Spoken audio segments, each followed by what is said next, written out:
next is something new. NEET cutoff in Tamil Nadu 2019 vs 2020 analysis. இதை பொறுத்த வரைக்கும் மொத்தம் 4 செக்ஷன் பார்க்க போகிறோம். ஃபஸ்ட்டு செக்ஷன் பொறுத்த வரைக்கும் கேட்டகரி ரிசர்வேஷன் இன் தமிழ்நாடு. பொதுவாக தமிழ்நாடு கவர்மெண்ட் வந்து ஒரு பர்டிகுலர் ரிசர்வேஷன் வந்து பர்டிகுலர் கேட்டகரிக்கு, அதாவது கம்யூனிட்டிக்கு ஒதுக்குவாங்க. அந்த ரிசர்வேஷன் என்னென்னு பார்க்கலாம். Second one 2019 NEET cut off in Tamil Nadu government medical college. Tamil Nadu government medical college மொத்தம் 23 இப்போ இருக்குது. அதில் மொத்தமாக லாஸ்ட் இயர் எவ்வளோ கட் ஆஃப் இருந்துச்சு அதை பற்றி பார்க்கலாம். தேர்ட் ஒன் வந்து கேட்டகரி ரிசர்வேஷன் அண்ட் ரியாலிட்டி. நார்மலாக கவர்மெண்ட்டால் ஒரு கேட்டகரி பர்சன்டேஜ் ரிசர்வேஷன் வந்து ஒவ்வொரு கேட்டகரிக்கும் கொடுத்துருக்காங்க. ஆனால் எப்படி வந்து இது கவுன்சிலிங் போது ரிஃப்ளெக்ட் ஆகுது, என்ன ரியாலிட்டி இருக்குது அதை பற்றி பார்க்கலாம். இதுதான் இந்த வீடியோட மெயின் கண்டென்ட்டு. ஃபோர்த் ஒன் வந்து எக்ஸ்பெக்டட் கட் ஆஃப் இன் 2020 இன் தமிழ்நாடு கவர்மெண்ட் மெடிக்கல் காலேஜ். இதை வச்சு இந்த கட் ஆஃப் எவ்வளோ இன்க்ரீஸ் ஆகும் அதையும் பார்க்கலாம். மூணு கேட்டகரி ரிசர்வேஷன் இன் தமிழ்நாடு. அதாவது தமிழ்நாட்டில் எம்பிபிஎஸ் அட்மிஷன் சரி தான், பிடிஎஸ் அட்மிஷன் சரி தான், இது ரெண்டுமே ரிசர்வேஷன் அடிப்படையில் தான் நடக்குது. ரிசர்வேஷனுங்கிறது ஒவ்வொரு கம்யூனிட்டிக்கும் ஒரு பர்டிகுலர் பர்சன்டேஜ் ரிசர்வேஷன் கொடுத்துருப்பாங்க. அதுபடி தான் சீட்ஸ் அலாட்மெண்ட் ஆகும். ஸோ எத்தனை கம்யூனிட்டி இருக்குது, அது எவ்வளோ பர்சன்டேஜ் ரிசர்வேஷன் பார்க்கலாம். ஃபஸ்ட்டு ஓசி, அதுக்கு 31% ரிசர்வேஷன் கொடுத்துருக்காங்க. ஆனால் ஆக்சுவலாக இது 31% ரிசர்வேஷன் இல்லை. அது நான் இந்த வீடியோ லேட்டராக சொல்கிறேன். பேக்வர்ட் கிளாஸ் பிசிக்கு 26.5%, பிசிஎம்க்கு 3.5% ரிசர்வேஷன், எம்பிசி அண்ட் டிஎன்சிக்கு 20% ரிசர்வேஷன், எஸ்சிக்கு 15% ரிசர்வேஷன், எஸ்சிஏக்கு 3% ரிசர்வேஷன், ஷெட்யூல் ட்ரைபுக்கு 1% reservation.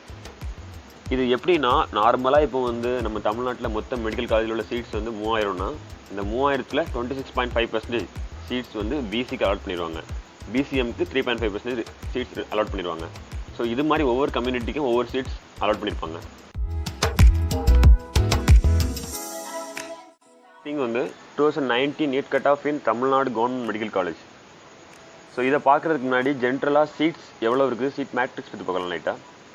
Total seats in Tamil Nadu government medical college அது வந்து 3250 இருந்துச்சு 2019.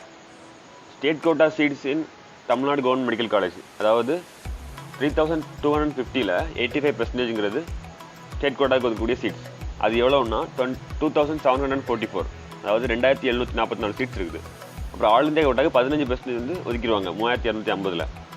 So all India quota seats in Tamil Nadu government medical காலேஜுங்கிறது 506.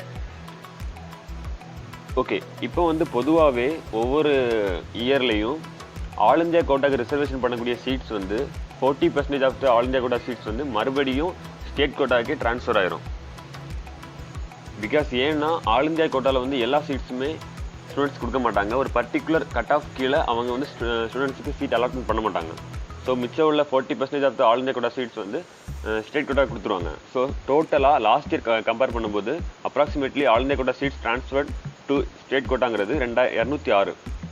அப்போ ஸ்டேட் கோட்டாக்கு எவ்வளோ சீட்ஸ் மொத்தமாக இருக்கும்னா 2744 + 206 மொத்தமாக 2950 சீட்ஸ் இருந்துச்சு. ஓகே, இப்போ வந்து 2019 NEET cut off in Tamil Nadu அதை பற்றி பார்க்கலாம். நான் ஆல்ரெடி சொன்ன மாதிரி 2019 பொறுத்த வரைக்கும் 2950 சீட்ஸ் இருந்துச்சு. அதுக்கான கட் ஆஃப் தான் நம்ம பார்க்க போகிறோம். நம்ம லாஸ்ட் இயர் என்ன இருந்துச்சுன்னு கட் ஆஃபும் பார்க்க போகிறோம், கம்யூனிட்டி ரேங்கும் பார்க்க போகிறோம், டோட்டல் ரேங்கும் பார்க்க போகிறோம். ஓசி பொறுத்த வரைக்கும் 520 தான் கடைசி மார்க்கு. 520க்கான அந்த லாஸ்ட் பர்சனுக்குள்ள டோட்டல் ரேங்க்ங்கிறது 938. இந்த கம்யூனிட்டி ரேங்க் மட்டும் நீங்கள் இப்போ கன்சிடர் பண்ணணும்னா கடைசி சொல்கிறேன். பிசி பொறுத்த வரைக்கும் 470, அதுக்கு வந்து டோட்டல் ரேங்க் 2246, கம்யூனிட்டி ரேங்க் வந்து 1437, எம்பிசி பொறுத்த வரைக்கும் 435, total rank 3776, community rank 714, BCM பொறுத்த வரைக்கும் 458, total rank 2734, community rank 134, SC பொறுத்த வரைக்கும் கட் ஆஃப் வந்து 360, டோட்டல் ரேங்க் 8538, கம்யூனிட்டி ரேங்க் 463, எஸ்சியை பொறுத்த வரைக்கும் 301 தான் cut off mark, total rank 13739, community rank 83, ST பொறுத்த வரைக்கும் கட் ஆஃப் வந்து 267, total rank 16775, community rank 33. Okay, இப்போ 2019 NEET cut off in Tamil Nadu for all Tamil Nadu government medical college அதை பார்த்துட்டோம். இப்போ சின்ன அனாலிசிஸ் பார்க்கலாம். இந்த அனாலிசிஸ் பொறுத்த வரைக்கும் பிசிக்கு நம்ம பார்த்தோம்னா கம்யூனிட்டி ரேங்க் பார்த்தீங்கன்னா 1437 இருக்குது. ஆனால் ஆல்ரெடி நமக்கு தெரியும் 26.5% தான் அதுக்கு ரிசர்வேஷனே இருக்குது. டோட்டல் சீட்ஸ் வந்து 2000, அதாவது கிட்டத்தட்ட ஒரு 3000 சீட்ஸு. அதில் 26.5% பார்த்தோம்னா ஒரு 800 சீட்ஸ் வரும். 800 சீட்ஸ் தானே, அப்போ 800 கம்யூனிட்டி ரேங்க் வரதானே நம்ம சீட் ஃபில்லப் ஆயிருக்கணும். ஆனால் இங்கே 1437 சீட்ஸ் வந்து வர கொடுத்துருக்காங்க. இதை நம்ம யோசிக்கும் போது நமக்கு என்ன ஒன்று ஸ்ட்ரைக் ஆகும்னா, ஃபஸ்ட்டு வந்து எப்போவுமே கவுன்சிலிங்கில் எல்லா காலேஜில் உள்ள ஓசி சீட்ஸ் தான் ஃபில்லப் ஆகும். அது எந்த ஒரு கம்யூனிட்டி அவங்க போனாலும் அவங்களுக்கு ஓசி கேட்டகரியிலே சீட்ஸ் கொடுத்துருவாங்க. இப்போ ஃபார் எக்ஸாம்பிளுக்கு ஒரு பிசி ஸ்டூடெண்ட் வந்து ஒரு டாப் ரேங்க்கில் இருக்கான், ஒரு 100ல் இருக்கான்னா, அவன் போகும்போது அவனுக்கு அவன் கேட்குற காலேஜில் உள்ள ஓசி சீட்டு ஃபில் ஆகாத வரைக்கும் அந்த காலேஜில் உள்ள பிசி சீட்டை தொட மாட்டாங்க. அந்த காலேஜில் உள்ள ஓசி சீட்டு இருந்துச்சுன்னா இந்த பிசி ஸ்டூடெண்ட்டுக்கு அந்த ஓசி சீட்டே அலாட் பண்ணி கொடுத்துருவாங்க. இதனால தான் ஓசி ஸ்டூடெண்ட்ஸுக்கு நிறைய சீட்ஸ் கிடைக்கிறதில்ல, மற்ற கம்யூனிட்டியில் உள்ள எல்லா ஸ்டூடெண்ட்ஸுக்கும் நிறைய சீட்ஸ் கிடச்சிருது. இப்போ நம்ம ஆல்ரெடி பார்த்தோம், ஓசிக்கு வந்து 31% கிட்டத்தட்ட அதுக்கு ரிசர்வேஷன் இருக்குதுன்னு. ஆக்சுவலாக அது ரிசர்வேஷன் இல்லை, 31% சீட்ஸ் இருக்குது. ஸோ அந்த 31% சீட்ஸில் ஒரு மேக்ஸிமம் அமௌண்ட்டை பிசிஏ எடுத்துருது. கிட்டத்தட்ட 640 சீட்ஸ் எடுத்துருக்கலாம் லாஸ்ட் இயர் பொறுத்த வரைக்கும். ஸோ இது மாதிரி தான் ஒவ்வொரு கம்யூனிட்டியும், MBC, BCM, SC, SCA, ST எல்லா கம்யூனிட்டியும் ஓசியிலேருந்து ஒரு பர்டிகுலர் பர்சன்டேஜ் ஆஃப் சீட்ஸை எடுத்துரும் எவ்ரி இயர். இப்போ நம்ம கணக்கு பண்ணி பார்த்தோம்னா லாஸ்ட் இயர் 3000 சீட்ஸ் இருந்திருக்கு. அதில் 31%னா கிட்டத்தட்ட ஒரு 1100 சீட்ஸ் வரும். அதில் மொத்தமாகவே 148 ஸ்டூடெண்ட்ஸுக்கு மட்டும்தான், ஓசி ஸ்டூடெண்ட்ஸுக்கு மட்டும்தான் சீட்ஸ் கிடச்சிருக்குது. மிச்சம் எல்லாமே கிட்டத்தட்ட ஒரு 950 சீட்ஸ் வர இந்த மற்ற கம்யூனிட்டிகள்லாம் எடுத்துருது. இது நார்மலாகவே எல்லா வருஷமும் நடக்கக்கூடியது. ஸோ இதை பற்றி ஒரு டீட்டெயில் அனாலிசிஸ் வந்து next.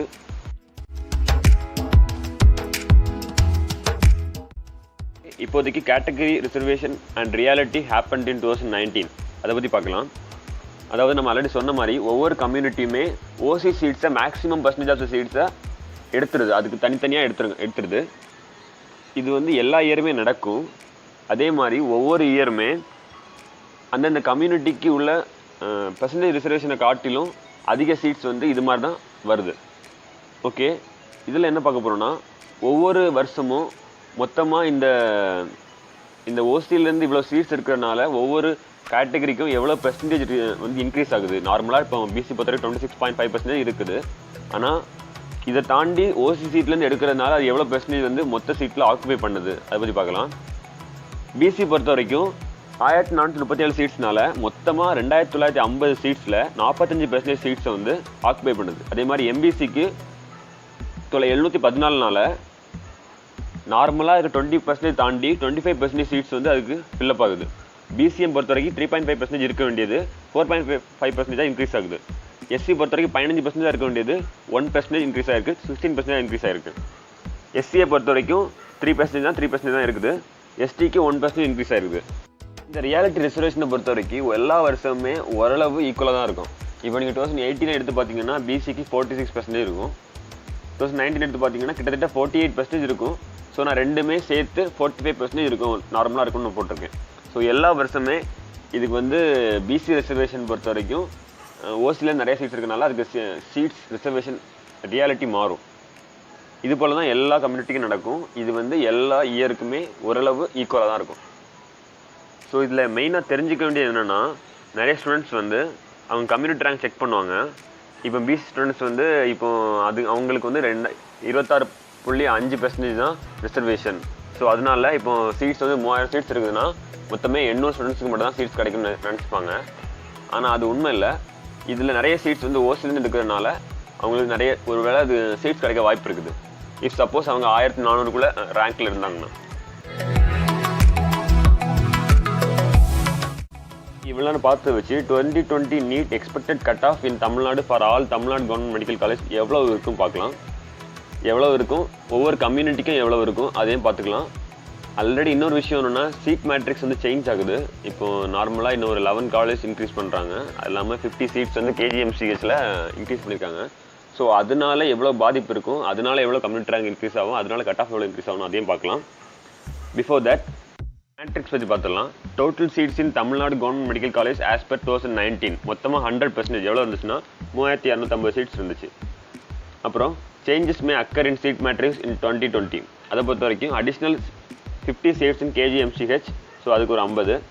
New government college and seats மொத்தம் 11 வருது. ஒவ்வொரு காலேஜுக்கும் 150 சீட்ஸ் இருக்குது. மொத்தமாக 1650 சீட்ஸ். இது ஒரு ஆப்ஷனல் தான். ஆனால் இதில் நிறைய சர்ச்சைகள் இருக்குது. ஆனால் எப்படி சொல்கிறாங்கன்னு தெரில. ப்ராஸ்பெக்டஸ் அண்ட் மெரிட் லிஸ்ட் வந்தால் தான் கிளியர் கட் ஆஃப் சொல்ல முடியும். Okay, anyways, new Tamil total seats in Tamil Nadu government medical college as for 2020 அதை பார்த்தோம்னா 4900 சீட் இருக்குது. State quota seats in Tamil Nadu government medical college in 2020 பார்த்தோம்னா 4090 85%, 4252. All India quota seats in Tamil Nadu government medical college மொத்தமாக 648 இருக்குது.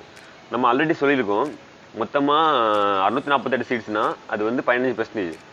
அந்த 15% seeds அங்கே ஆல் இந்தியா கோட்டாக்கு போனாலும் அந்த சீட்ஸில் 40% சீட்ஸ் எப்படியும் மேக்ஸிமம் தமிழ்நாட்டுக்கு திரும்பி கொடுத்துருவாங்க. அதில் 40% நம்ம கணிக்கும் போது 258 சீட்ஸ் வருது. ஸோ டோட்டலாக ஸ்டேட் கோட்டாவுக்கு தமிழ்நாடு கவர்மெண்ட் காலேஜில் எவ்வளோ சீட்ஸ் இருக்குன்னா, இஃப் சப்போஸ் 11 காலேஜ் ஆட் பண்ணி 50 சீட்ஸும் ஆட் பண்ணாங்கன்னா and 40% of the all India quota seats வந்து தமிழ்நாட்டுக்கு ரிசர்வ் ஆகிடுச்சுன்னா, இது மேக்ஸிமம் அப்படி தான் இருக்கும், 40% தான் வரும். ஸோ இதெல்லாம் நடந்துச்சுன்னா சீட்ஸ் வந்து 4510 சீட்ஸ் இருக்கும் தமிழ்நாடு கவர்மெண்ட் காலேஜில் மட்டுமே. இப்போ வந்து 2020 NEET expected cut off in Tamil Nadu government medical college அதை பற்றி பார்க்கலாம். இது 2 விஷயமா பார்க்கலாம். ஒன்று வந்து இப்போ கேஜிஎம்சிஹெச்சில் 50 சீட்ஸ் மட்டும் தான், அது மட்டும் தான் சேஞ்ச் ஆகுதுன்னா அதனால எவ்வளோ கட் ஆஃப் வரும். இஃப் சப்போஸ் 50 சீட்ஸும் இன்க்ரீஸ் ஆகுது, அதே டைமில் 11 நியூ காலேஜும் வருது, அதனால கட் ஆஃப் எவ்வளோ சேஞ்ச் ஆகலாம் அதை பற்றியும் பார்க்கலாம். ஓசி பொறுத்த வரைக்கும் கட் ஆஃப் வந்து 50 சீட்ஸ் மட்டும்தான் ஆட் ஆச்சுன்னா ஓசிக்கு 580 to 610 இருக்கலாம், கண்டிப்பாக கட் ஆஃப் ரொம்ப இன்க்ரீஸ் ஆகும். பிசிக்கு 530 to 540 இருக்கலாம், எம்பிசிக்கு 500 to 510 இருக்கலாம், பிசிஎம்க்கு 520 to 530 இருக்கலாம், எஸ்சிக்கு 420 to 430 இருக்கலாம், எஸ்சிஐக்கு 360 to 380 இருக்கலாம், எஸ்டிக்கு 340 to 360 இருக்கலாம்.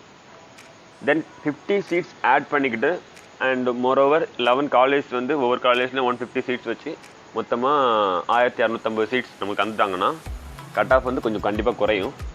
ஓசி பொறுத்த வரைக்கும் 560 to 575 இருக்கலாம், பிசிக்கு 510 to 520 இருக்கலாம், எம்பிசிக்கு 480 to 490 இருக்கலாம், பிசிஎம்க்கு 500 to 510 இருக்கலாம், எஸ்சிக்கு 400 to 410 இருக்கலாம், எஸ்சிஏக்கு 340 to 360 இருக்கலாம், எஸ்டிக்கு 320 to 340 இருக்கலாம். ஸோ இந்த கட் ஆஃப் எல்லாம் ஜஸ்ட் ஒரு ப்ரெடிக்ஷன் மட்டும்தான். இது வந்து கண்டிப்பாக ஒரு பர்ஃபெக்ட் கட் ஆஃப்னு கேட்டிங்கன்னா அப்படி இல்லை. பர்ஃபெக்ட் கட் ஆஃபை வேணால் ப்ராஸ்பெக்டஸ் அண்ட் மெரிட் லிஸ்ட் வந்துச்சுன்னா நமக்கு கண்டிப்பாக கணிச்சிடலாம். ஆனால் இப்போதைக்கு ஜஸ்ட்டு ஒரு ப்ரெடிக்ஷன் மட்டும் தான் வைக்க முடியும். நெக்ஸ்ட்டு 2020 எக்ஸ்பெக்டட் கட் ஆஃப்லேயே கம்யூனிட்டி ரேங்க் எவ்வளோ இருக்கும், இஃப் சப்போஸ் 50 சீட்ஸ் இன்க்ரீஸ் ஆச்சுன்னா எவ்வளோ கம்யூனிட்டி ரேங்கில் டிஃபர் ஆகும், அல்லது 50 சீட்ஸும் இன்க்ரீஸ் ஆகி 11 மெடிக்கல் காலேஜும் வந்துச்சுன்னா அதனால சீட்ஸ் வந்து எவ்வளோ சேஞ்ச் ஆகும். இன்னொரு விஷயம் என்னென்னா, கட் ஆஃப் பொறுத்த வரைக்கும் அது ப்ரெடிக்ஷன், பட் கம்யூனிட்டி ரேங்க்ங்கிறது மேக்ஸிமம் இதில் மாற்றம் பொதுவாக இருக்காது, இதுதான் ஃபைனலைஸாக மேக்ஸிமம் இருக்கும். ஏன்னா இதில் நம்ம ஜஸ்ட்டு 50 சீட்ஸில் அதுக்கு பெர்சன்டேஜ் ரிசர்வேஷன் மட்டும் நம்ம போடல, நம்ம லாஸ்ட் இயரில் எவ்வளோ பெர்சன்டேஜ் ரிசர்வேஷன் ஆச்சு, ரியாலிட்டி எவ்வளோ இருந்துச்சு, 40% இருந்துச்சு, 45% இருந்துச்சு. ஸோ அதை வச்சு தான் நம்ம கணிச்சிருக்கோம். ஸோ கம்யூனிட்டி ரேங்க் வித் 50 சீட்ஸுக்கு ஓசிக்கு 148 சீட்ஸ் அங்கே இருந்துச்சு. ஸோ அது கூட ஒரு 3 சீட்ஸ் மட்டும் ஆட் ஆகும், ஏன்னா 5% தான் அதில் சான்சஸ் இருக்குது.